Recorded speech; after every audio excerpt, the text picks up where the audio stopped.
चिंता त्यागिए ना, आप सब कुछ कर सकते हैं। आपके अंदर सारी शक्तियां विद्यमान हैं, आप बहुत शक्तिशाली हैं, लेकिन आप अपनी शक्तियों का मात्र दुरुपयोग करते हैं। मात्र दुरुपयोग करने के अतिरिक्त तो कुछ नहीं है।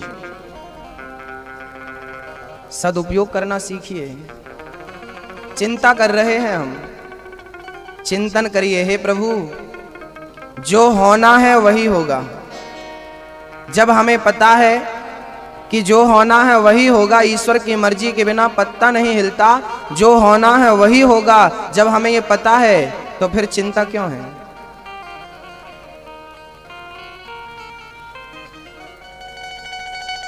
हर लड़की का पिता चिंता करता है बेटी के विवाह की। महाराज जी बेटी सयानी हो गई है, चिंता तो बनती है। अरे इसमें चिंता का क्या विषय है? बेटी जिसने दी है वो बेटी का ख्याल भी तो रखेगा। यदि आपकी बेटी है तो कहते हैं जन्म लेने से पहले परमात्मा किस्मत बना दिया करता है। उसकी किस्मत में जो वर होगा, जहां विवाह होगा वहीं होगा। आपकी चिंता व्यर्थ है। समय के पहले और किस्मत से अधिक आज तक ना किसी को मिला है ना कभी मिलेगा। आप कितनी भी चिंता कर लो, बेटी का विवाह वहां होता है जहां उसकी किस्मत में होता है और समय के पहले नहीं होता।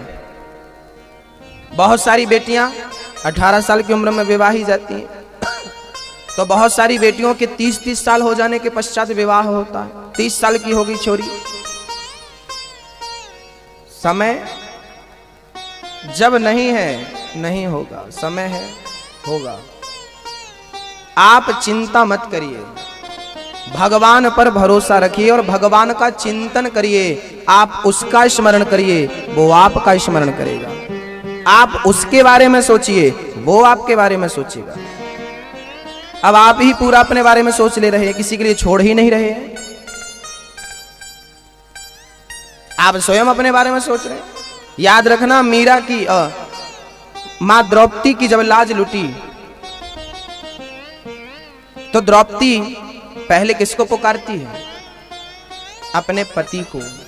हे अर्जुन, तुम्हारी अर्धांगिनी उसकी लाज लुट रही है और तुम गांडीवधारी चुपचाप बैठे हो, उठो।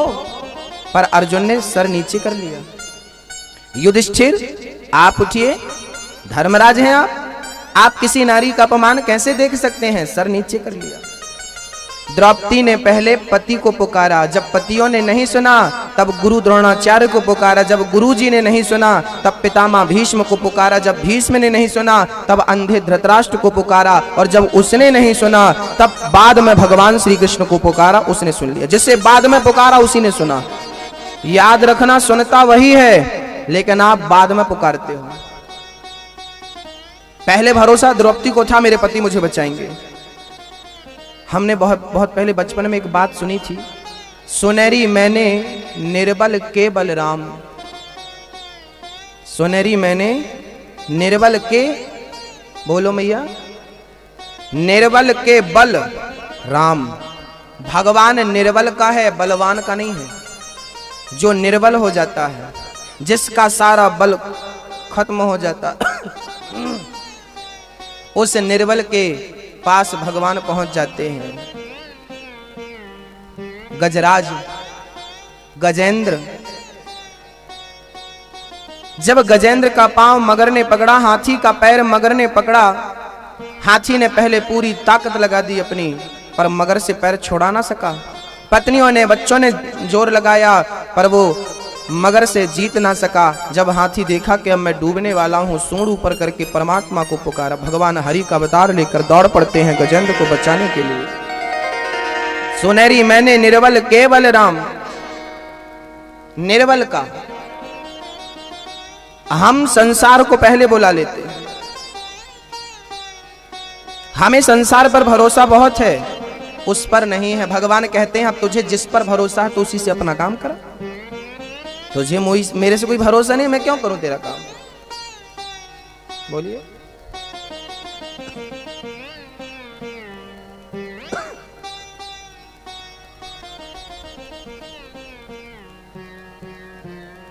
उससे आपने जिस नेता को वोट दिया है उस नेता से आप बोलिए कि आप हमारी मदद करो, क्योंकि हमने आपको वोट दिया, हमने आपको जिताया है। अब वोट दूसरे को दिया और मदद दूसरे से मांग रहे हो, और उसे पता और चल जाए कि आप फलानी पार्टी के हो, तो विरोधी पार्टी तो आपकी मदद करेगी नहीं।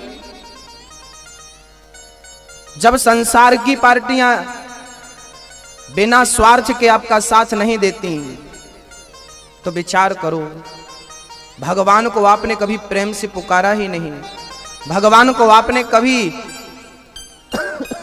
प्रेम किया ही नहीं, वक्त दिया ही नहीं, समय दिया ही नहीं, याद किया ही नहीं, तो वो आपको क्यों सुनेगा? आपकी क्यों सुनेगा? आपको जरूरत ही नहीं उसकी। आप तो संसार वालों को बुलाओ। भगवान कहता है कि देखो सारे मेरे बच्चे हैं, सब मेरे हैं, लेकिन जो मुझे पुकारता है मैं उसके लिए आता हूं। जो अभिमान में अकड़ कर खड़ा रहता है मैं उसके पास कभी नहीं आता। चिंता नहीं, चिंतन करो। चिंतन ही चिंता से मुक्त करता है। मेरे चाहने से कभी कुछ ना हुआ था, ना हुआ है, ना होता है। मैं बहुत सोचता हूं पर मेरा सोचा हुआ कुछ होता है? होता है? एक मैया बोली गुरुजी हम बहुत सोचते पर होता कुछ नहीं। चाहे तो सजा हम तुम्हारे हैं, हम तुम्हारे थे, तुम्हारे हैं, तुम्हारे ही रहेंगे, है ना?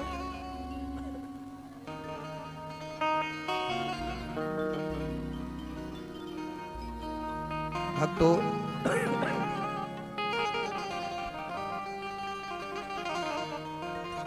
भरत जी महाराज मृग का चिंतन करते करते मरे, प्राण निकले।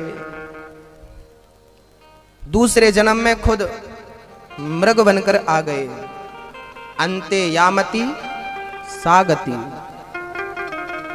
अंत में प्राणी की मति जैसी होती है, गति वही उसे मिलती है।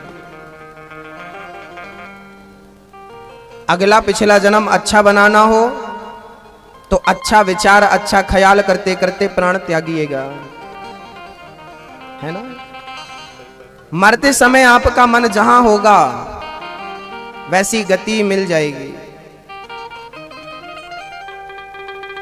एक सज्जन मरते समय अपने मन से अपने कुत्ते को याद कर रहे थे। दूसरे जन्म में खुद क्या बनकर आ गए? एक व्यक्ति मरते समय अपने मन से अपनी पत्नी को याद कर रहा था, अपनी स्त्री को, मेरे बाद इसका क्या होगा। स्त्री का चिंतन करते करते मरे तो खुद अगले जन्म में स्त्री बन के आ गया। एक स्त्री मरी अपने पुरुष का चिंतन करते, मेरे पुरुष, मेरे पति का क्या होगा, पति पति पति, पुरुष का चिंतन करते करते मरी, दूसरे जन्म में खुद पुरुष बनकर आ गई। तो यही स्त्री पुरुष, कुत्ता बिल्ली पशु पक्षी यही चलता रहता गोल गोल। अरे इससे बाहर भी तो निकलो। भगवान के चरणों का चिंतन करते प्राण त्यागेंगे तो निश्चित है कि परमात्मा के चरण ही मिलेंगे। इसलिए प्राणी मरते समय परमात्मा का चिंतन करने में मस्त हो जाए, यही जिंदगानी की सफलता है। हमारे बुजुर्ग लोग कह गए हैं, हमारे गुरुजन शास्त्र कह गए हैं, कह रहे हैं कि प्रभु जब मैं मरूं तो आपका चिंतन करते करते। बाली जब मरा, बाली सुग्रीव का भाई बाली, राम जी ने कहा बाली मैंने तुझे छिपकर मारा है और अब मैं तुझे जीवित करना चाह रहा हूं, अब तू नहीं मरेगा, मैं तुझे जिंदा करता हूं, जीवन दान देता हूं।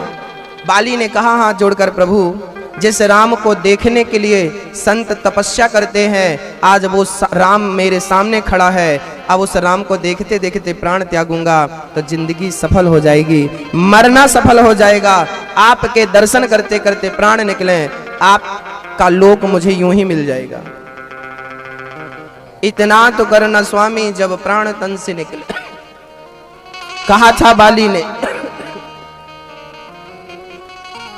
जन्म जन्म मुनि जतन कराही, अंतराम कहे आवत नाही।